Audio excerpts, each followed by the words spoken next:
All right, let's talk about states of consciousness. We have several different ways in that we come into altered states. One is spontaneous, daydreaming and dreaming at night. Pardon me, that shows my bias. Not everybody sleeps at night, so daydreaming and then dreaming while asleep, right? When we're in those changed brain waves, when we're in REM. Spontaneous are ones that occur, right, without too much consciousness. Sure, we all lay down with the intention of going to sleep. But daydreaming, right, if you're sitting there and you say, I want to daydream, and you go off into la la land, well, that's not really daydreaming, right? That's you visualizing, right? Daydreaming is all of a sudden you find yourself gazing off into the periphery and you start thinking about other things and chasing wildflowers. But consciously directing your thoughts isn't the same thing as a spontaneous change in consciousness. Physiologically, hallucinations, orgasms, food, and oxygen starvation. These can create an altered state of consciousness, often coupled with disorientation, inability to control mood states, difficulty rationalizing. Okay, physiologically induced altered states of consciousness come from us changing something in our environment, right? Particularly something that contributes to our primary needs or our physiological needs. And we'll talk about those today when we talk about Maslow, but our primary base level of biological needs are food, water. You can hallucinate from being dehydrated, but food, water, shelter, sleep, oxygen, and sex, all of which you can see are part of this physiologically induced states of consciousness.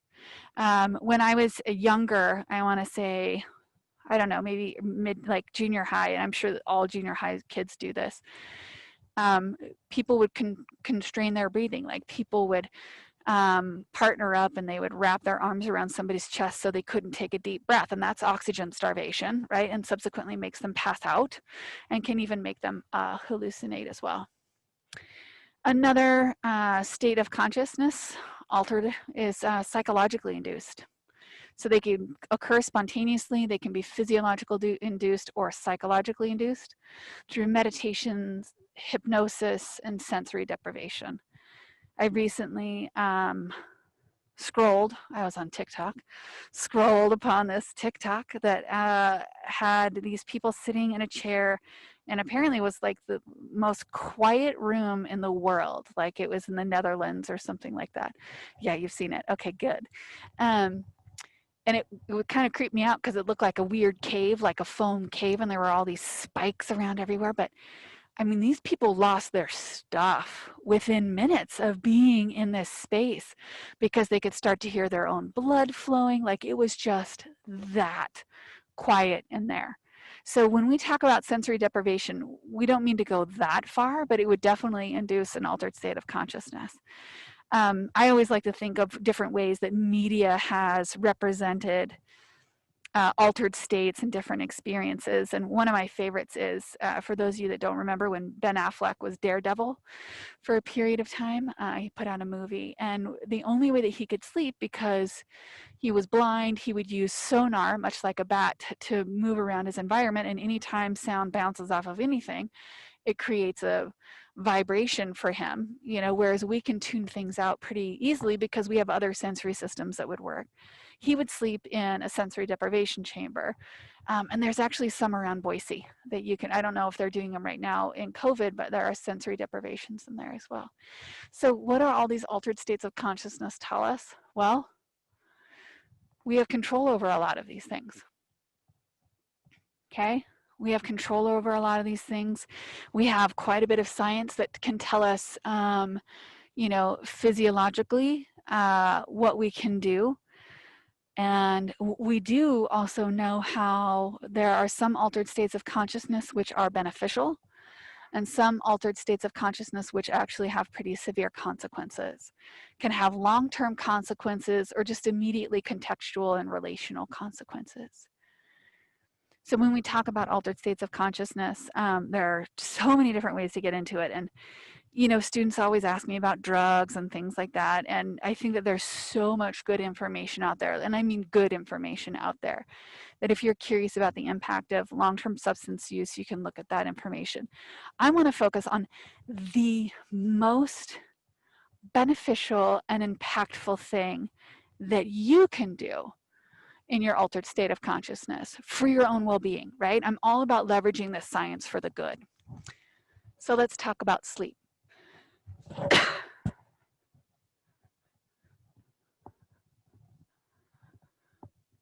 Okay, I want to make sure you guys can hear this. What if I told you there was a virus going around that the majority of our children Hannah, can you hear this? What if I told you this virus causes memory problems and increased risk for depression and diabetes? Worse yet, what if I told you that scientists know both the cause and the cure for this virus, but as a society, we're doing virtually nothing to stop its progression? Well, this epidemic is real, and 2/3 of our children are suffering from it. Only it's not a virus, it's sleep deprivation. So sleep might not be something you've gotten a lot to talk to, right? You just put your head on the pillow, and then you wake up when the alarm clock tells you. But sleep is so much more than that. And we can't really dialogue about transforming education without first considering how the brain transforms itself. And then should I turn off my microphone? Because that's what learning is, brain transformation. Sleep is a requirement of the brain. Without it, we die. Without enough of it, we suffer. During sleep, the brain rids itself of cellular waste, strengthens synaptic connections, consolidates memories. In fact, if you spend your day learning new guitar chords, at night, areas of your right motor cortex responsible for your left fingers actually sleep deeper. So sleep, it's not wasted time. It's sacred time. Every day, when our brains are busy making the changes they need for us to learn, to survive, for our children to grow and thrive. I study sleep in college students. Just like the rest of us, when they don't get the sleep they need, their bodies go into fight or flight mode. Stress hormones course through their arteries. Their blood pressure and blood sugar spike. They seek out junk food. Their frontal lobes become inefficient at problem solving. Their limbic systems highly emotionally reactive. In fact, we've shown that in college students, bad sleep is a better predictor of who will and who won't succeed academically than is binge drinking and marijuana use. Let's admit it. As a society, we're bad at sleeping. We don't prioritize it. We certainly don't model good behaviors for our children. No surprise then that United States school children rank first among nations in academic problems directly attributable to sleepiness. The 2014 Sleep in America poll found that fewer than 1 in 5 teens is getting the minimum amount of recommended sleep. So how much is that?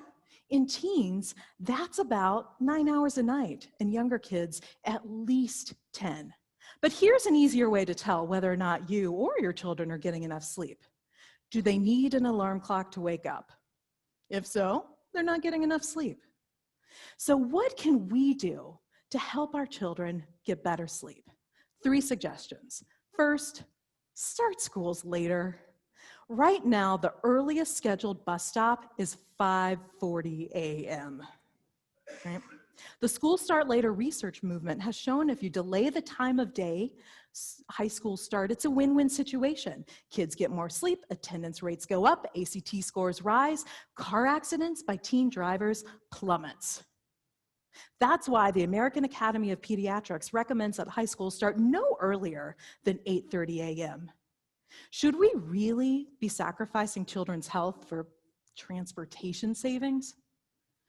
Second, remember that we are sun-seeking creatures. Light is the primary signal the brain uses to establish sleep-wakefulness rhythms, and this circuitry is millions of years old.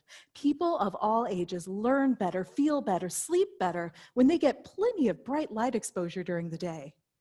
And yet, we're sending our children to spend their days like moles in windowless rooms and dark classrooms. So let's apply the architectural principle of daylighting so that children can actually see the light of day when they're learning.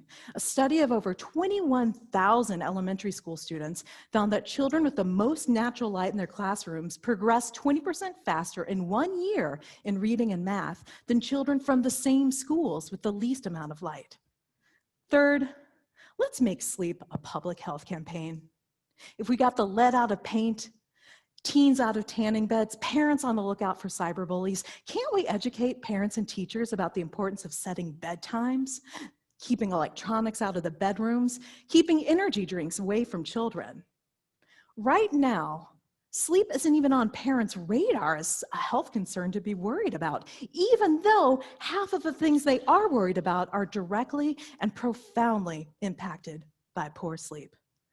Without a public health campaign, parents and teachers might not realize that falling asleep in class is not a choice or a sign of laziness, but an inevitable consequence of a brain so tired, so exhausted, so low on nourishment that it takes away the keys to consciousness.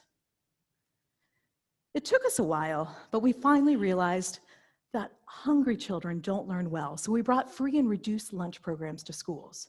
It's time we realize sleepy children don't learn well either. This traditional Setswana greeting translates to, "Hello, how did you wake up?" Can you imagine if we ask that of our children? Can you imagine if we really paid attention to their answers? Thank you. Sleep long, sleep well.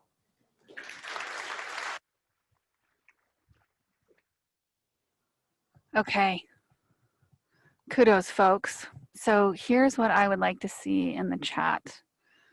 I would like to see, of the three that she mentioned, which one do you think is most important to you?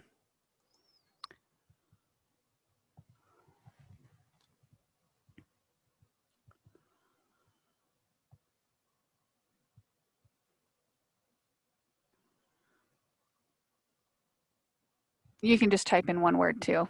Quick, easy summary.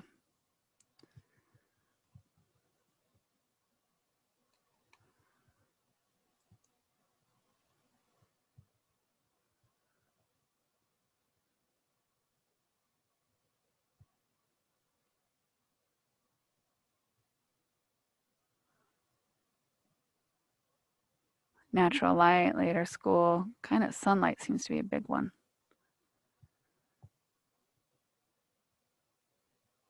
Okay, good listening, everybody. Here's what she didn't talk about, which I think is really important, and our book alludes to, is the issue of cortisol. When you are born and you are an infant, you very quickly get on, not quickly, but it varies by person, but eventually you get on a schedule where your cortisol peaks in the morning around 9 a.m., sunlight time, right? Like proportionally sunlight time, peaks around 9 a.m. And then it goes down around 3 p.m., where a lot of us are like reaching for mid-afternoon coffee, some carbohydrates, right? Sugar, something else like that. And then it goes back up, and then it peaks, and then it slowly goes down for the rest of the day, right? Into sleep, right? Cortisol, our stress hormone, is what allows us to sleep.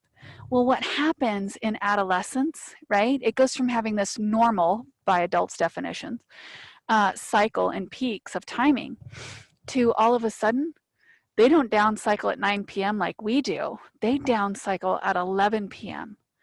And so one of the greatest gifts that I have is, from being a developmental psychologist, is that when both of my girls started to get into this thing, they were like, "You tell me I have to go to bed." And I was like, "But I don't ever tell you you have to go to sleep. I tell you need to leave your computer and your phone upstairs, and you can head down to your room. You can listen to music, you can read, you can write, you can do whatever you want, you can draw, but you don't get to have a screen." And we start that at 9 p.m. because she doesn't downshift until 11 p.m. So taking that into consideration, right, this advocacy for a later time start, 8:30 a.m., oh my gosh, that would be amazing, right? That would be fantastic. That's one of the things that I've advocated for in all my daughter's schools, just because it makes sense. I know that logistically it doesn't work out for transportation, but we need to start thinking about things that are slightly more important, if you will. So she alluded to, but didn't talk specifically about sleep hygiene. What are you doing so you know you're ready for bed? If you know anybody who's got little kids, this nighttime routine that we do with little tinies is really important because everything that we do tells the baby, oh, look, we are getting ready for sleep, right? They get conditioned. A lot of you talked about conditioning in your weekly summaries from last week. But we get conditioned where we start to train ourselves on what sleep looks like and when sleeping happens. My husband now has an alarm on his phone that tells him at 10 p.m. he needs to have electronics off and he needs to be in bed. So that is conditioning, right? That's conditioning. That is what you step into when you start to understand. And that is about sleep hygiene. What are you doing, right, that is conducive to sleep? What are you doing that's setting you up for success? So, screen time, caffeine, obviously. There's so much caffeine in our cultures, it's absolutely ridiculous. Sorry, it looks like that there was another question. Um, yeah, so sleep hygiene, how do you prepare for this transition to sleep? How do you navigate that and allow yourself to transition mindfully? Caffeine is something you need to watch out for. Fluids too close to bed is something you need to watch out for. Screens definitely is a huge issue. I know that there was a little bit of science out there for a while that said if you didn't look at a bright screen or if you used blue glasses or something else like that, but what we're seeing is from the nervous system activation, that is not a way to go. There are the Kindle paper weight. There are a few devices that are really light and have lighting tones that mimic paper without having an outside light that don't seem to affect individuals as much as other screens. All of the above contribute to sleep hygiene. All right, we're shifting gears.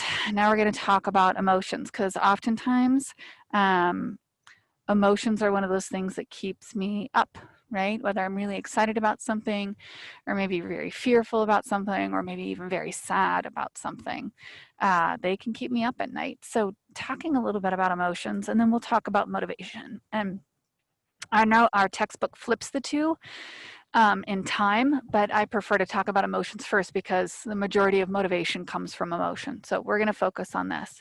We're going to talk about three primary theories: Cannon-Baird, James Lang, and the Schachter-Singer theory, also known as the two-factor theory.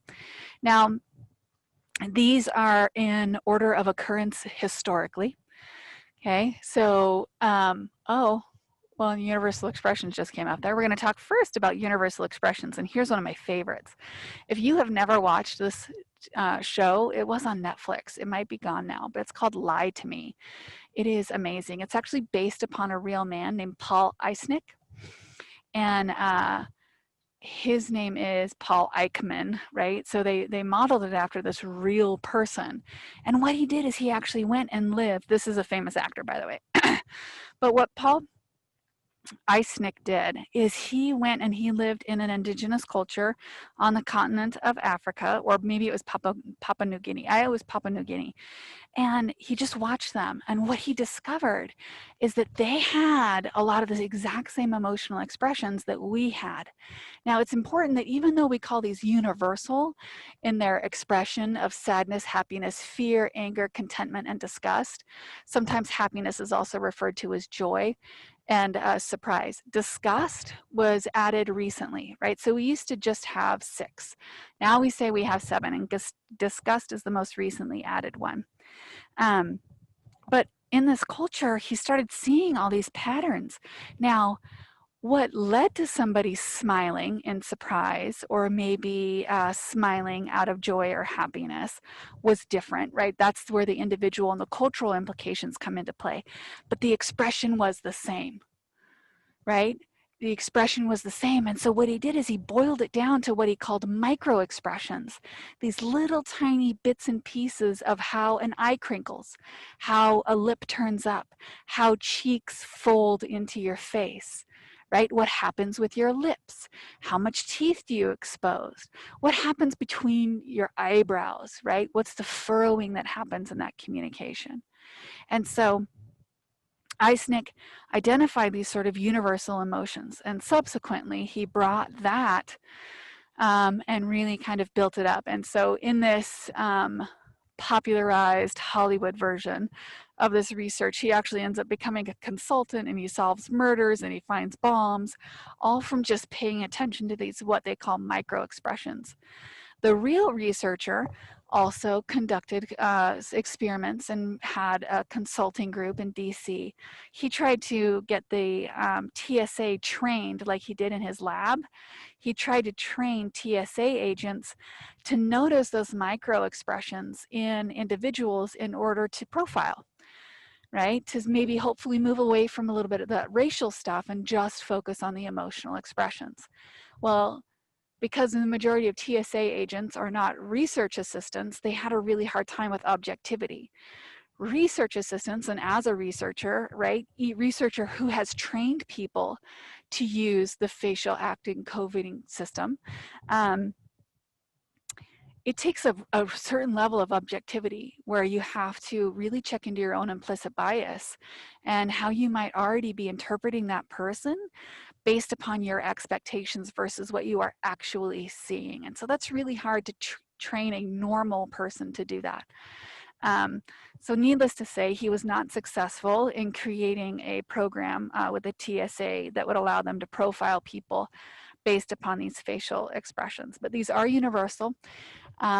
We see them across continents. We see them across races, cultures, ethnicities, all of the above. And again, right, the individual difference comes in is how those are expressed, right? What brings me to smile might actually bring you to disgust. One of my best friends, he hates pedicures. He absolutely hates pedicures. I love them, right? For him, a pedicure would be the 7th level of hell, and he would show maybe some fear, maybe some disgust. You tell me you're treating me to a pedicure, I'm going to be all surprise and joy, right? Surprise and joy or happiness, and being really animated and excited about that. So while there are universal expressions of emotions, there are not universal causes of emotion. And I think that's important because when we get into our theories here of Schachter Singer and Cannon Baird and James Lang, what we're really doing is we're moving into, my goodness, I promise you guys, I'm not unwell. Bless you. Again, thank you very much. I'm trying to get myself set up here.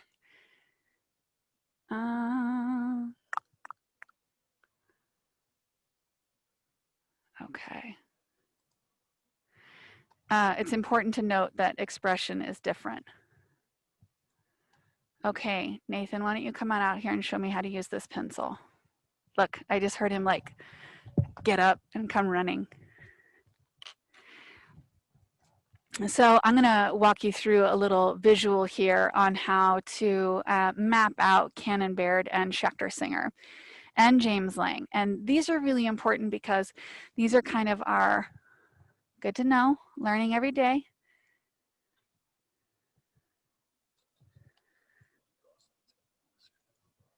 Okay. Okay, so I can't draw on that one, but I have to draw on that one. Okay, that's all right. But I can't because the screen won't draw. All right, thank you.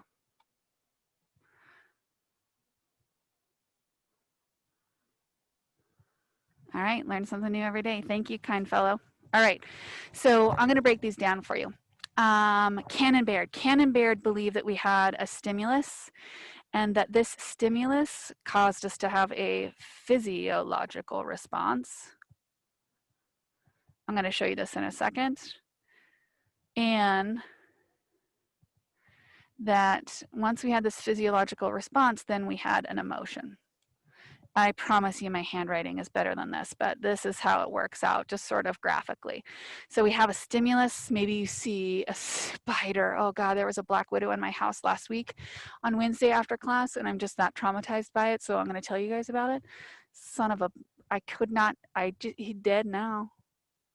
Dead, right? Saw the spider. Physiologically, my heart raced, maybe my head hurt.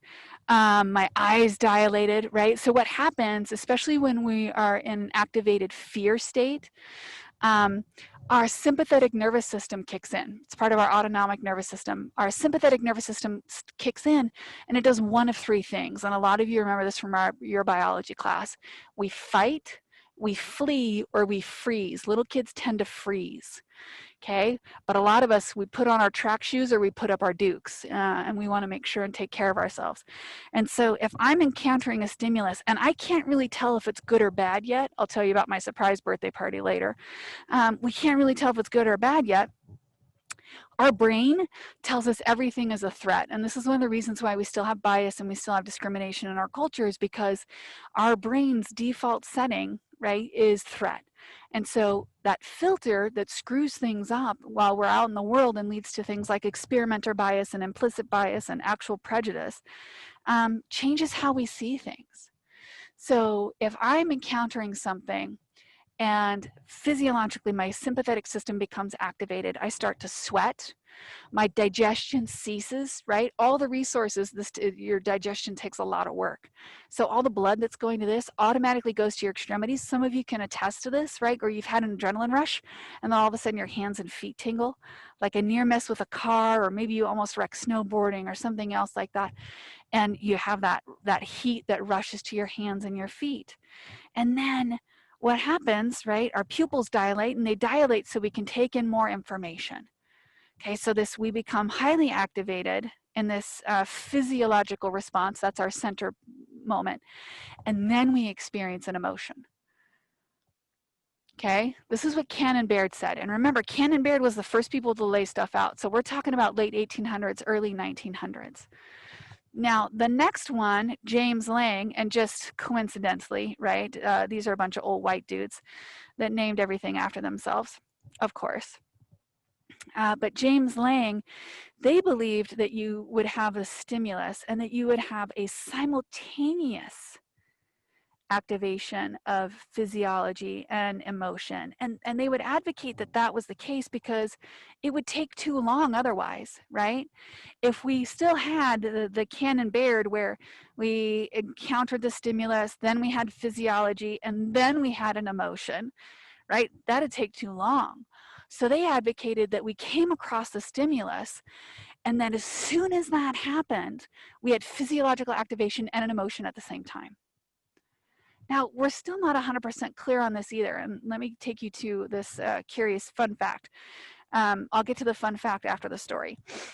When I was in high school, one of my best friends threw a surprise birthday party for me, and it was in the basement of my parents' house, which, if any of you have ever watched Nightmare on Elm Street, the Freddy Krueger house, that was my house, right?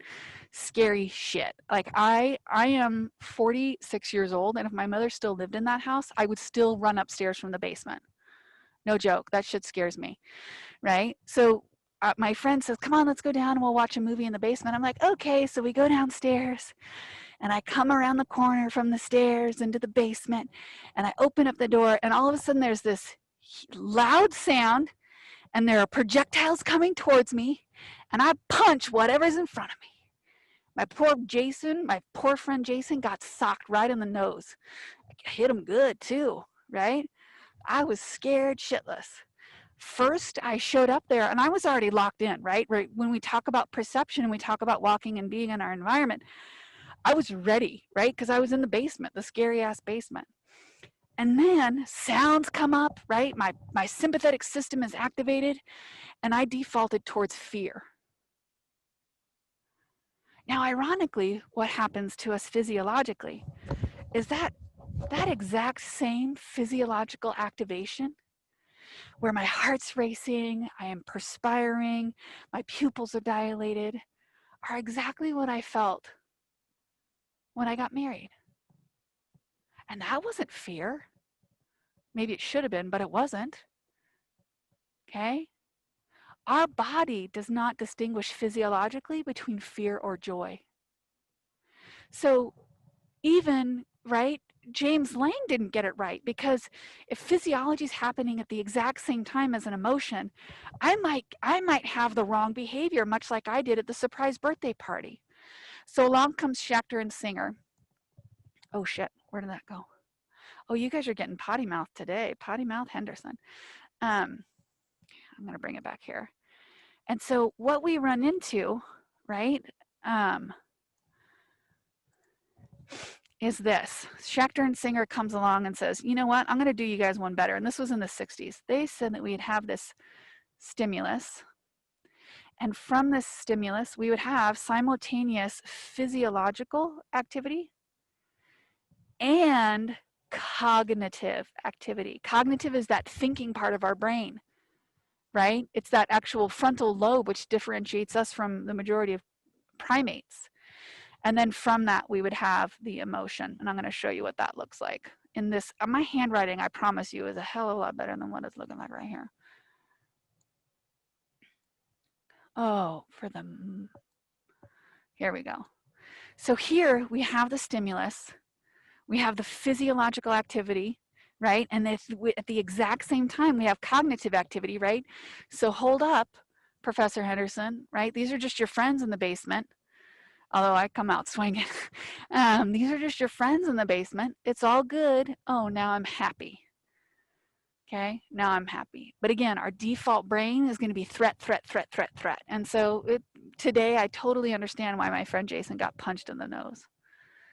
He deserved it. He didn't.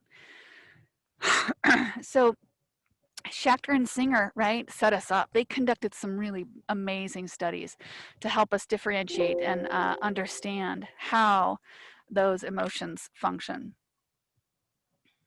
All right. Ooh, well, everything's up there right now. I want to be mindful of time. And I do want to get through these few things, so I'm going to hit on them a little bit quickly. Abraham Maslow, you guys have seen Maslow's hierarchy of needs. We talked earlier about how altered states of consciousness, physiological ones, were all of these physiological needs, that red bar. So we have physiological needs, safety and security.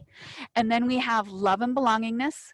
And after love and belongingness, we have esteem and then self-actualization. Now, Maslow hypothesized that we couldn't have any of the upper ones unless we had that bottom one first.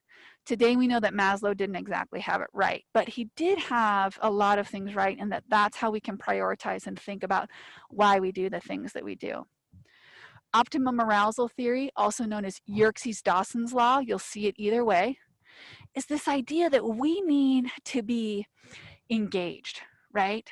We need to have arousal, like we need to be excited about something or at least paying attention to something in order for us to perform well, okay? So our performance actually increases as our arousal increases, and that's what you see on this graph, right? Low performance, low arousal, right? You're not doing a whole lot.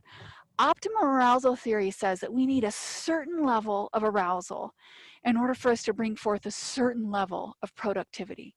Now, those of us out there that are procrastinators, I'm not talking about you right now. This is a different beast, okay? You work out of desperation, okay? This is quality development. If you want to get over being a procrastinator, when you get an assignment that's not due for 5 weeks, first thing you do when you get it is you write down everything that you think you should say. Because as soon as you do that, returning to something to edit, changing your own thoughts, elaborating on your thoughts is going to make you far more effective and create better work. We see this time and time again. People say, I do my best work when I'm stressed out and doing things last minute. You actually don't. You don't edit well. You don't articulate yourself very clearly. Okay, it takes time and revisiting something in order to do that. What you're feeling when you procrastinate and you do something and it gives you a rush, what you're feeling is a confounding variable of adrenaline. Okay, like, whew, boy, I just barely got that done by the skin of my teeth. Those of you who are emailing me at 12:02 a.m. to say, ooh, I didn't get this submitted on time. No, you didn't. It was due at 11:59 and you chose to log on at 11:57. And guess what? You can't complete this in 2 minutes. So try to stay away from that trap. The last one is self-determinism theory.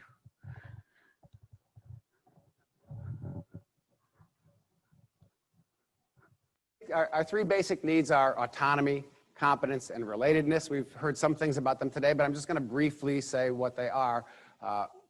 For us, Relatedness is feeling cared for and connected to others.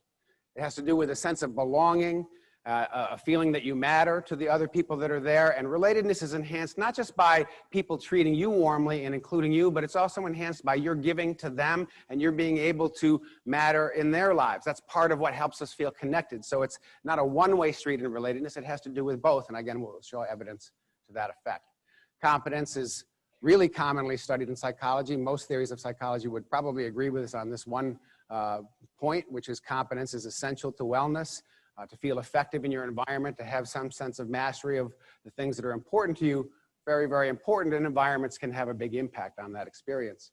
And then finally, relatedness, finally autonomy, which has been probably the most controversial, but also the most central of our psychological needs in the sense of research and our integrative mission, so to speak. Autonomy refers to behavior that is self-endorsed, that you agree with and find congruent within yourself. And so autonomy here means that you feel choiceful, self-initiating, and when you're fully autonomous, you're wholeheartedly behind the thing that you're doing. And again, because that wholeheartedness, that's why performance tends to be better when you're acting out of autonomous motives. All right. So what we get here in this this aspect of self-determinism, this is a little bit new. Actually, this is probably the newest of all of them. I gave them to you in order. Although optimum arousal theory might actually come a little bit before Maslow. Self-determinism theory is so much of what our culture focuses on right now. Like anytime you look at a motivational poster, like you can do this, that's self-determinism theory. Now we talk about autonomy, mastery, and purpose, right? Connection. That's how I learned it using those terms. But so relatedness, autonomy, and competence. These are the reasons why we do those things. So when we talk about motivation, these are just different ways to explain why you do what you do. And we're a little short on time today because I spent some heavy time on the class answering questions about stuff. But the takeaway that I want you to have from here is that as you think about why you do what you do, don't keep yourself from considering how all of these can actually come together to tell a more complete and whole story of who you are and why you do what you do. Okay, because all of these are factors and we use them at different points and we use them in different ways as strategies to energize and direct our behavior, because that's what motivation is, energizing and directing our behavior.